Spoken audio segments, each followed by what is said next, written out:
What we need is not more medication, but more education, because the best prescription is knowledge.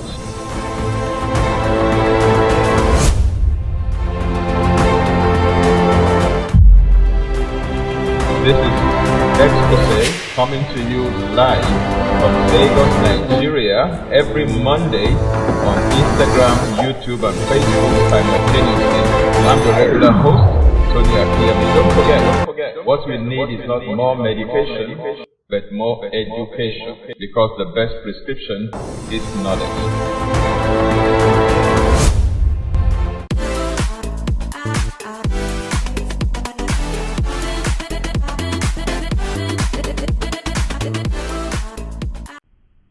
Hello and welcome to Exposé this beautiful Monday evening. I'm honored to be your host, and we'll be continuing our conversation in light therapy. In the last episode, I spoke about blue light, and that's just an aspect of the impact of light on our wellness and well-being.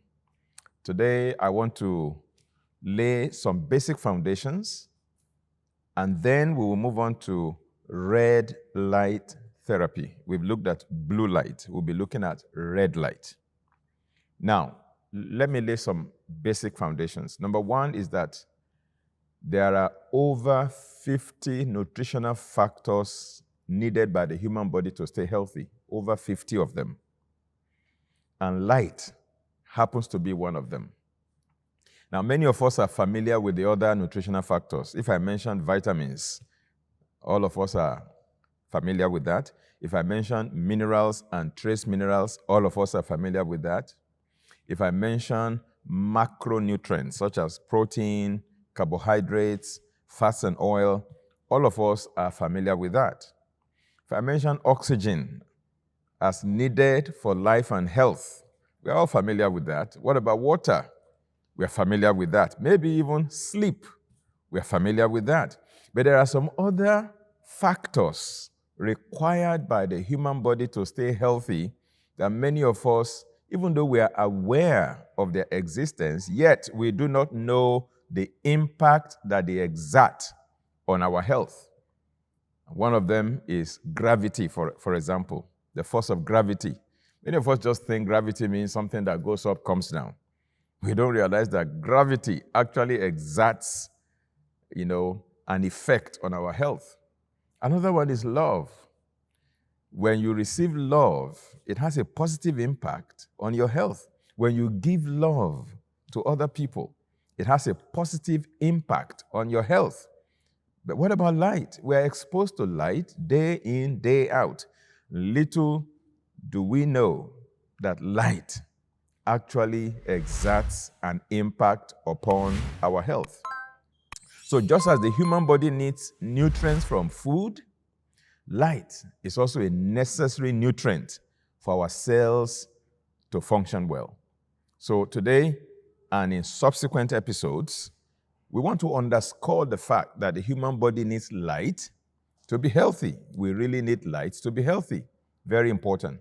And before the advent of modern day light bulbs, fluorescent lamp, globes, and light emitting diodes, and all the inventions of modern times, before the advent of those modern day lighting or illuminating inventions, we used to make use of lanterns, fire, candle light, and the rest of that to have light, particularly at night.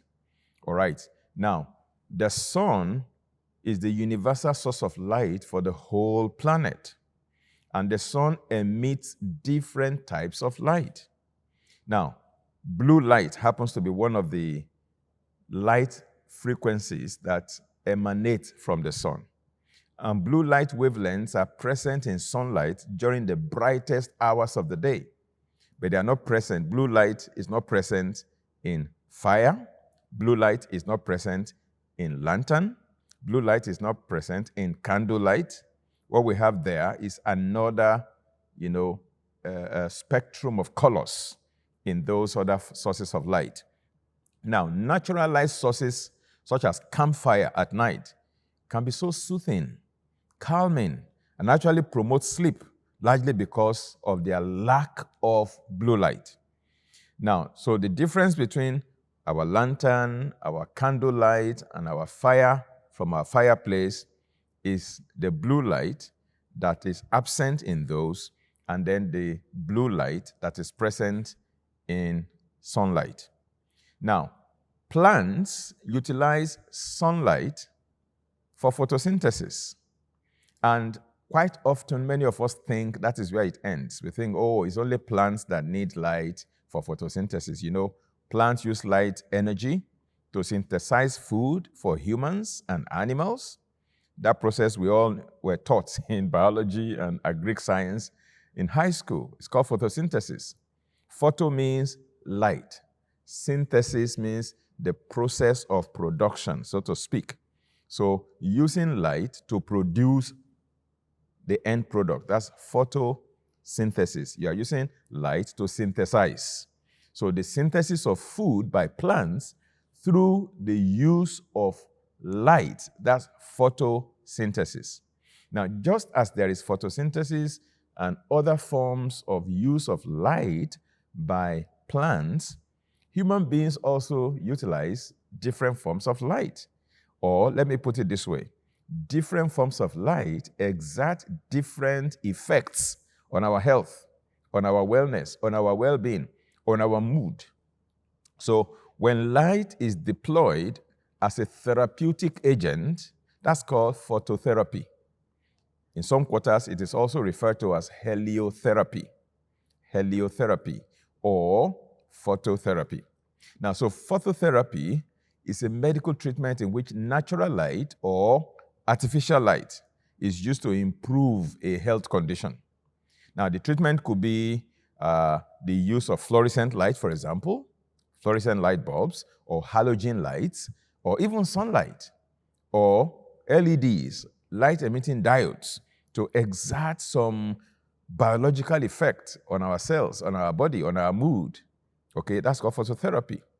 Now, for example, when a baby is born and the baby has jaundice, okay, that's a situation where bilirubin is excessively high and is showing in the eyes, on the skin, and what have you of the baby. That's called hyperbilirubinemia.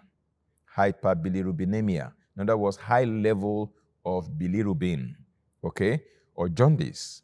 Now, jaundice babies are placed under fluorescent lamps in the hospitals so that the bilirubin under their skin and wherever can disintegrate and be eliminated by the body. So phototherapy is an age-long therapy. It has been used in ancient, Egyptian medicine and various other old, traditions and cultures. So it is called phototherapy or heliotherapy, or simply put, light therapy. Now, the type of therapy needed to address a particular condition or how the light is used varies. It all depends on the health condition that you are seeking to address. But our focus today is going to be on the different shades of red light. In the last episode, like I said, I spoke about blue light. But today we'll be talking about the different shades of red light. So I'll be talking about red light, near infrared light, and far infrared light, or maybe medium infrared light. So red light, near infrared light, medium infrared light, and far infrared light, they are all part of the electromagnetic spectrum, and more specifically, part of the spectrum of light that is emitted by the sun, as well as light that is emitted from other sources like fire or even, light-emitting diodes. Now, these wavelengths of light, from red light, near infrared light, medium infrared light, far infrared light, or even terahertz kind of light, they all exert some biological effects on the human body. So we call them bioactive. All these forms of light are bioactive in humans. That means that they exert certain effects on the function of our cells. Let me take you back to your O-level physics. Again, I'll be doing a little bit of, technicalities here. And today, those of you who ran away from physics in your high school, today is your payday. Now, you will understand why it was important for you to have attended physics class when you were in high school. Because you see, physics explains some elementary and fundamental issues relating to life. Now, if I take you back to high school physics, at least you will remember Roy G. Biv. I mentioned that in my last episode as well. ROYGBIV. That's the acronym for the 7 different colors you find in white light. When those 7 colors are combined, it becomes white. Now, if you have a glass prism, and you pass white light through it from one side, there is what is called a refraction. The refraction is the light is fractionated, as it were. It's divided into its 7 component parts. So by the time the white light passed through a glass prism and is emerging on the other side, you see it split into 7 colors, the rainbow colors: red, orange, yellow, green, blue, indigo, and violet. So it is the first letters of those 7 colors: R for red, O for orange, Y for yellow, G for green, B for blue, I for indigo, and V for violet, that is used to form the acronym Roy G. Biv, so that you can remember the 7 colors of the rainbow, okay, which is the 7 different colors in white light. Right. So we are looking at the red, which is the first one there, R, the red color. That's the one we are dealing with. How do you use that red portion of light as a therapeutic agent, as a bioactive agent? Now, light comes in electromagnetic waves. And those electromagnetic waves range from 0.0001 nanometer for rays such as gamma rays and X-rays. X-rays, many of us are familiar with X-rays because maybe you have done a chest X-ray before. Now, the electromagnetic wave that is used for your X-ray belongs to that range of light that has very, very short waves, somewhere from 0.0001 nanometer in wavelength, okay, up to the ones that have very long waves, up to centimeters or even meters, for things like radar and radio waves, okay? So a tiny part of this spectrum, from around 400 to 700 nanometer in wavelength, that small spectrum is visible to the human eye. That's why you can see red color, you can see all of that. But, the other parts, radio waves, for example, are not visible to the human eye. You can't see radio waves in the air. You cannot see because it belongs to the spectrum of invisible light. But a short spectrum from 400 to 700 nanometer in wavelength is visible to the human eye, and that is called visible light. Okay, so we have visible light and we have invisible light. Now, if you didn't know that before, say thank you to me now. You're taking physics class without paying tuition, all right? Now, so at the highest end of the visible light spectrum is red light. And red light is approximately from a little over 600 nanometer to 700 nanometer. That is where red light is. Now, above the visible light spectrum is where we have near infrared light. And that has a wavelength of around 700 nanometer to a little over 1,100 nanometer. Again, if you didn't do O-level physics, now you can see what you missed out back in high school. Anyway, you're making up for it right now. Say thank you to me. Okay, so it is specifically the red and near infrared wavelengths of light that have the amazing health benefits that we're going to talk about today and in subsequent episodes. All right? Most studies that have demonstrated the benefits of red and near infrared and far infrared lights and medium infrared lights, they have used wavelengths in the narrow ranges of 630 to 680 nanometers on the one hand, and 800 to 880 nanometers on the other hand. Okay? So for the red light, we are using a wavelength of between 630 nanometers to 680 nanometers. That's small range, okay, of a difference of about 50, 630 to 680. And then for the near infrared light, the wavelength will be around 800 to 880 nanometers. Now, so when you look at light rays, there are different kinds of rays, different kinds of wavelengths in light, all right? Beginning from the one that has a very short wavelength to the ones that have very long wavelength. Now, the ones that has the shortest wavelength is the gamma ray, and then next to that you have the X-ray, and then you have the ultraviolet ray or UV ray, and then you have the infrared ray, which has the near infrared, the medium infrared, and the far infrared, and then you have the microwave, and then you have the radio wave. So the gamma ray has a shorter wavelength, higher frequency, and generates higher energy. That's at the extreme end where you have very short wavelength, right? But when you migrate to the radio wavelength, then you have longer wavelength, you have lower frequency, and then you have lower energy, all right? So that's why now you find red light or infrared light, near infrared, medium infrared, far infrared, you find that somewhere in the middle of that spectrum.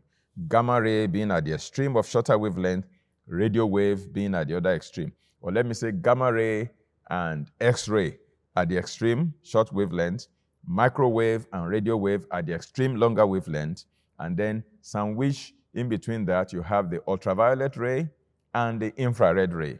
And those are the two in particular that we will be exploring how to utilize them for health benefits, because the ultraviolet ray of the sun can actually be used by the body to synthesize vitamin D. And also, the infrared ray can also be used therapeutically, just as the blue light that comes from the sun can also influence our circadian cycle, for example, our sleep-wake pattern. Don't be bored by all the technicalities that I began with. In the second part and in subsequent episodes, we'll be looking at the therapeutic effect, the biological effect, the health effect that this range of light, red light in particular, has on our body. And I'll try to do my best to simplify it for laymen like me, so that you and I can really understand what we're talking about. Don't go away, I'll be back very shortly after this short break. Arm yourself with the knowledge you need to live a healthier, happy life.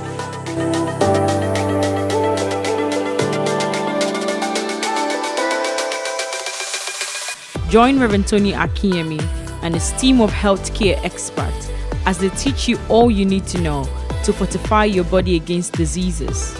Join us for our Module 1 training scheduled to hold as follows. Monday 11th to Friday 15th of July 2022. Time is 8 a.m. to 5 p.m. daily. Venue is 18 Chogula Street off Mobolaji Bank Anthony Way, Abule Onigbagbo, Ikeja, Lagos.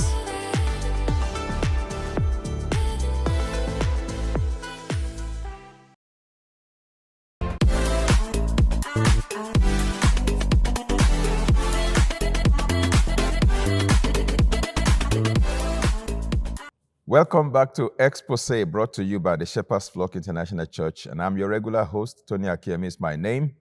We're talking about light therapy. We've looked at blue light. Today we're looking at red light.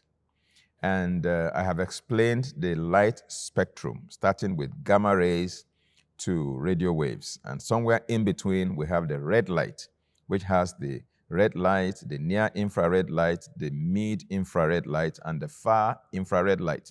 And we're going to be exploring the effect of light on our wellness and well-being. Now, so certain wavelengths of light can actually exert certain effects on our health. For example, number one, certain wavelengths of light can help to power up our cells. They can energize our cells and help our cells to produce more energy or cellular energy, what we call ATP, adenosine triphosphate, which is the fuel that the body runs on. So certain light wavelengths can actually stimulate cells in the body and power them up to do more than they are doing, okay, to increase productivity, so to speak. Again, certain light wavelengths can affect our hormones and our neurotransmitters. For example, blue light can shut down the brain from producing melatonin. Melatonin is a hormone, okay? When there is complete darkness, then the production of melatonin comes on, okay? So you can see the effect of light even on our hormonal profile, as well as the neurotransmitters in our brains. In fact, there are certain light therapy tools that are worn like helmets to emit certain kinds of light into the brain to kind of stimulate the brain to achieve certain ends. Certain wavelengths of light can help balance our mood. You see, if certain lights, you are exposed to certain wavelengths of light, it can actually enhance your mood. That's why the sun, for example, has a mood-enhancing effect. Those who stay under the sun, regularly find themselves getting, excited and they have a brighter mood than those who stay indoors. Those who stay indoors for too long, they have a propensity for becoming moody. No matter the amount of money they have in their bank account, no matter how successful they have been in their careers, once they do not expose themselves to light emitting from the sun, they tend to be moody. That's again why we normally encourage everyone to take our senior citizens, our great-grandparents, our grandparents that are aged. We don't lock them indoors. Bring them out to experience sensible sunshine exposure, because certain wavelengths of light can help to balance their mood. Okay, certain wavelengths of light can also enhance even physical performance during exercise. Some athletes actually do light therapy. They expose themselves to certain wavelengths of light before they go for their athletic event, and that enhances their physical performance. Okay? Certain wavelengths of light can help to hasten recovery from stress. If you've been through certain stressful events, light therapy can help you to hasten your recovery process. Certain wavelengths of light can also increase our alertness, mental alertness. It can help to improve our sleep. I discussed that extensively during our last episode when I spoke about blue light, okay, in relation to our circadian cycle and the production of melatonin. Okay, certain wavelengths of light can positively affect the expression of our genes. You see, the genes in our body are not all automatic. I've said it and let me repeat it here again. We all inherited genes from our parents, okay? But the genes we inherited from our parents don't have to automatically express themselves in our lives simply because those genes are present in our body. As a matter of fact, geneticists have told us that only 25% of our genes express themselves automatically. The remaining 75% of our genes remain in a dormant state until triggered. Something has to trigger them before they express, okay? So now, there are positive genes, there are negative genes. What I mean by that is that there are certain genes that predispose us to diseases. And there are certain genes that predispose us to vibrant health, okay? So the genes that code for vibrant health, I call those positive genes. And the ones that make us more vulnerable for certain diseases, susceptible to certain diseases, at higher risk for certain diseases, I call those negative genes. Now, if you have negative genes in your body, you can keep them dormant and they may never express until you clock 100 years on the planet. Okay, that's the good news about that. So most of the things we call hereditary diseases, I inherited it from my father, I inherited it from my mother, I inherited it from my granddaddy. No, the fact that you have inherited the genes does not mean that you must express the genes. You can do things to keep those genes dormant, particularly when those genes belong in the non-automatic category. The only ones that will express, irrespective of what you do or do not do, are the automatic genes. Now, there are certain positive genes that code for vibrant health, and you can actually use light therapy to stimulate them so that they can express, all right? Certain light wavelengths can actually cause that to happen. Now, I'm going to talk about 5 types of bioactive lights in human beings. In other words, different light wavelengths that exert effects on the human body. 5 types of bioactive lights. Okay, the first one is ultraviolet light. The second one is blue light. The third one is red light. And then we have near-infrared light and far-infrared light. Let me take them one by one. Now, ultraviolet light, we call it UV light. Again, it has different ranges, UVA, UVB, and all of that. Okay, that's the light from the sun. We need the ultraviolet light to synthesize vitamin D in our body. And guess what the body uses to make vitamin D? Cholesterol. So as you utilize the ultraviolet rays of the sun appropriately, wisely, and sensibly, of course, you find out that the cholesterol in your body is being converted under the sun to vitamin D. Now, vitamin D has so many benefits. Time will not permit me to go there today. Maybe we will dedicate an episode to that in the future.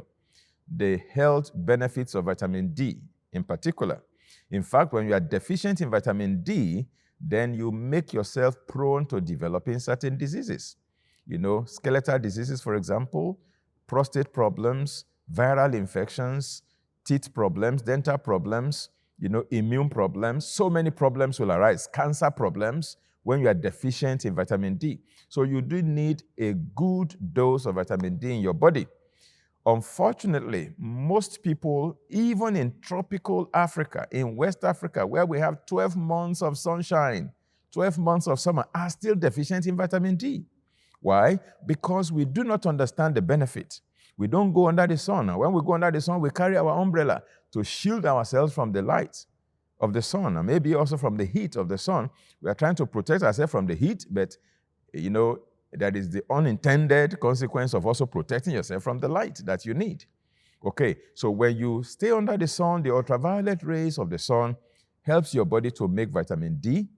And vitamin D is made from cholesterol. So you can see you are increasing your vitamin D level when you stay under the sun, which has its own benefit. You're also reducing your cholesterol. You are lowering your cholesterol without necessarily taking drugs. Because as cholesterol is being converted to vitamin D, of course, your cholesterol level will be going down. So you see why some people have high cholesterol level? Because they don't go under the sun. So all your cholesterol remain intact. If you want some of your cholesterol to be converted to vitamin D, do sensible sunshine exposure on a daily basis. 1 hour every day, particularly those of us who are dark-skinned.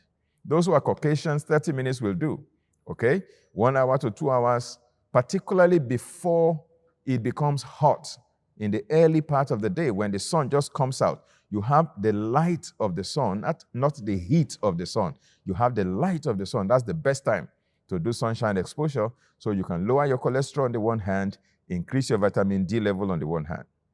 I remember in 2021, April, I went for my comprehensive medical checkup, and my blood was drawn, and then sent to the lab, and my vitamin D level was among those things that were checked. When the result came out, my doctor that reviewed the result here in Nigeria looked at me and said, "You are the first man in a long while that I am seeing that has normal vitamin D levels, blood vitamin D level." So almost everybody I have tested, their vitamin D level, blood vitamin D level, is very low, lower than normal. You know, some of them below 20, some of them in the 20s. Okay, but mine was much higher. It was within the normal range. The doctor was surprised. He said, "How did you do it?" She was interested. She wanted to know precisely what I was doing. And I had to tell him, well, I am a wellness coach. I'm aware of all of these things. I do sunshine exposure. And where I'm not able to do enough sunshine exposure, I supplement with vitamin D3, okay? And vitamin K, of course. When you take vitamin D, it's also important to include vitamin K to make a balance there, all right? So the first bioactive light that we all need as human beings for wellness and well-being is the ultraviolet light from the sun. Now, the second bioactive light that we need is blue light. Now, blue light also comes from the sun, incidentally. It can also come as artificial blue light, of course, from fluorescent lamps, LEDs, and what have you. Now, blue light helps to regulate the circadian rhythm in our brain, and which in turn regulates numerous different neurotransmitters and hormones that influence our health, influence our wake up and sleep pattern. And of course, when your wake up and sleep pattern is disrupted, your circadian rhythm is disrupted, that can create different conditions. Insomnia is one of them. You're not able to sleep long, you're not able to sleep deep, and that has consequences. It can influence your blood pressure. And when your blood pressure is influenced, it can give you headaches, and that can give stroke, that can give heart attack, that can give internal bleeding from burst blood vessel through aneurysm. All kinds of problems can arise when your circadian rhythm, your sleep wake up pattern is disrupted. Blue light plays a very big role in regulating that. Now, many people who have insomnia, who are not able to sleep, they don't understand that it could be because they've been exposing themselves to a lot of blue light. You need to change that to red light. We're going to be talking about that subsequently. But for now, I'm looking at 5 types of light that have biological effect. We call them bioactive effect, okay? Bioactive lights on our body. The first one, again, ultraviolet light. The second one, blue light. Now, the third one is red light. This one acts on the mitochondria in our cells, and it helps to stimulate the mitochondria for increased cellular energy production, or ATP production. ATP stands for adenosine triphosphate. Now, when you eat, you digest the food. Carbohydrate is broken down to glucose. Glucose is absorbed into your blood. The glucose circulates in your blood. Every cell in your body will take their own share of the glucose from the blood. When the glucose gets into your cell, there is a factory inside each cell that's called the mitochondria. And that factory is what begins to refine the glucose, as if you take crude oil and you take it to the refinery. So glucose becomes the crude oil, and it goes into the mitochondria, which is the refinery. And then the glucose is now refined in the mitochondria, and the end product, the petrol that you get out of that to drive your engine, is called ATP, adenosine triphosphate. So red light can be helpful in stimulating the mitochondria in cells to produce more ATP. In other words, to increase production. And once you have more cellular energy, you know the implication. You become more energized. You have more fuel available to run your engine.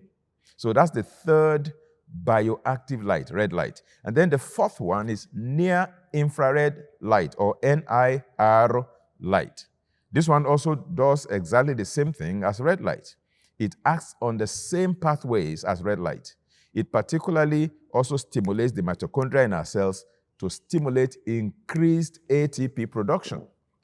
And the fifth bioactive light is far infrared light. This one generates heat, okay? Far infrared light generates heat. It heats up our cells.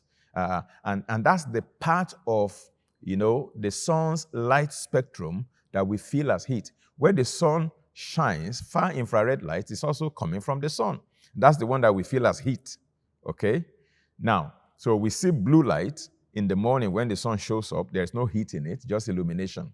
And then later, towards the afternoon, you see the far infrared light begins to arrive, okay? And then it begins to heat up, the environment, and everywhere becomes hot. So you can use far infrared also to heat up our cells, okay? And that will stimulate changes in our cell function. It also helps to improve microcirculation in the body.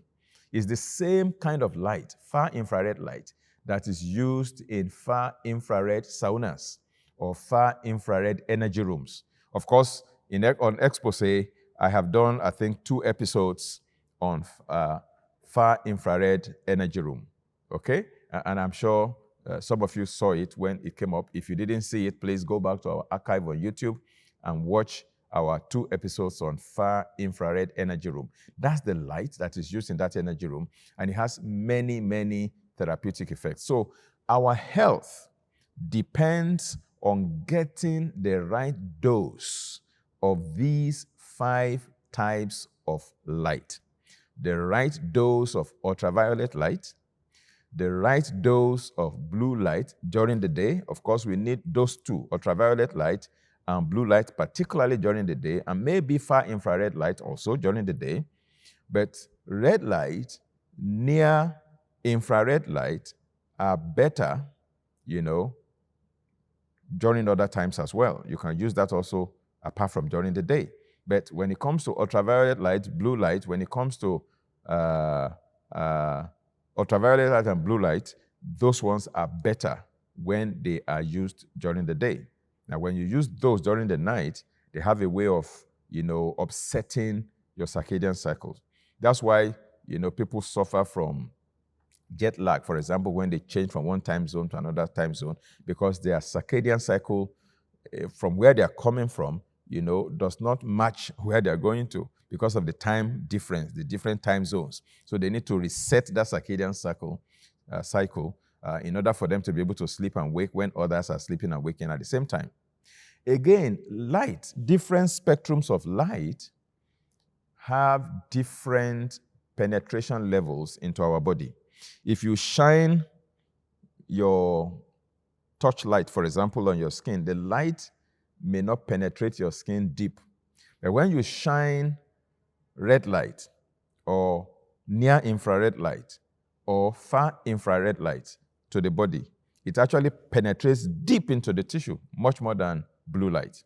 So while most other wavelengths of light, such as ultraviolet light, blue light, green light, yellow light, and so on, are mostly unable to penetrate into the body and stay in the layers of the skin, red light, near infrared light, and far infrared light are able to reach deep into the human body, several centimeters, sometimes close to 2 inches deep in some cases, into the body tissues. And they are able to directly penetrate into our cells, our tissues, our blood, our nerves, even the rods and cones in our eyes, even the brain and into the bones to exert their bioactive effect. That's the penetration power of red light.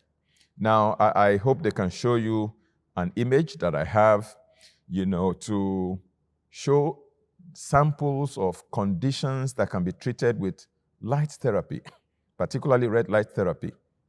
Okay? Skin disorders can be treated with red light therapy. Things like, psoriasis, things like vitiligo. I'm sure you know what vitiligo is. It's an autoimmune disorder where, the immune system begins to attack the specialized cells on the skin that produce melanin, the melanin-producing cells. Melanin is the pigment that gives us our skin color. There are specialized cells on the skin that produce the pigment.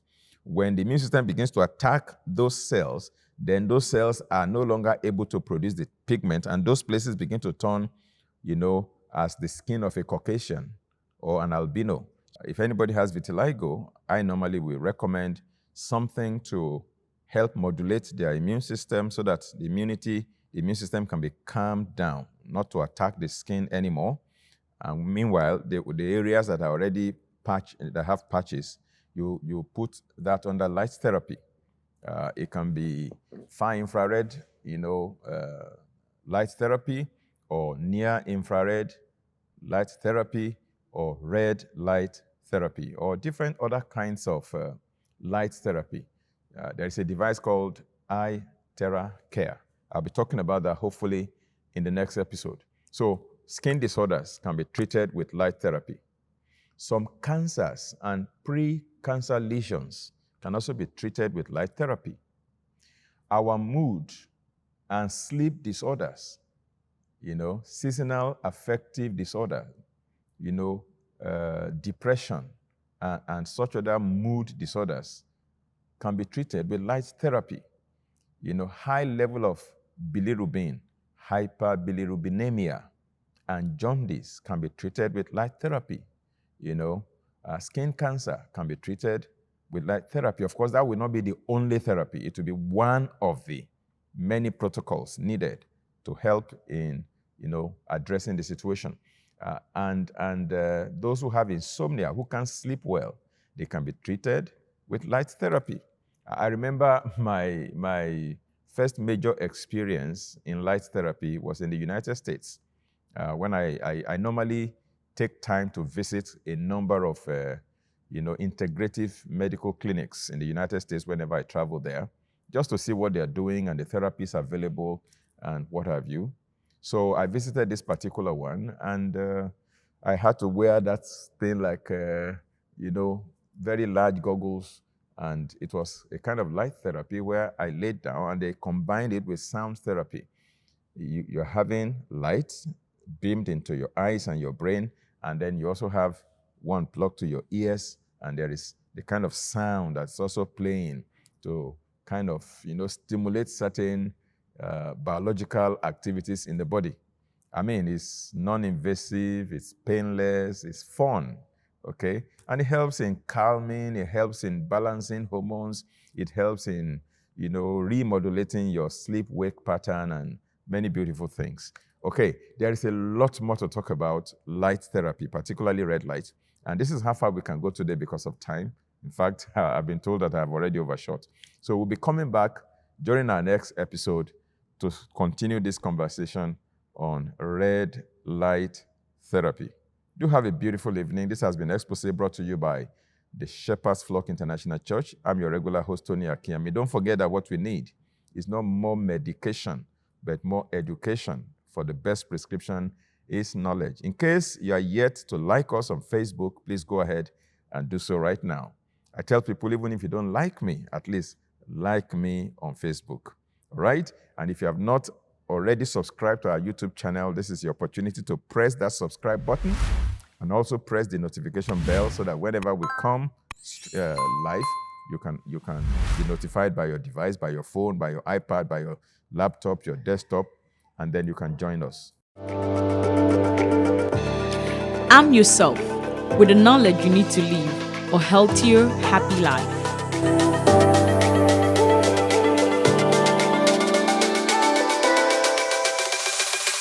Join Rev Tony Akinyemi and his team of healthcare experts as they teach you all you need to know to fortify your body against diseases. Join us for our Module 1 training scheduled to hold as follows. Monday 11th to Friday 15th of July 2022. Time is 8 a.m. to 5 p.m. daily. Venue is 18 Chogunle Street, off Mobolaji Bank Anthony Way, Abule Onigbagbo, Ikeja, Lagos.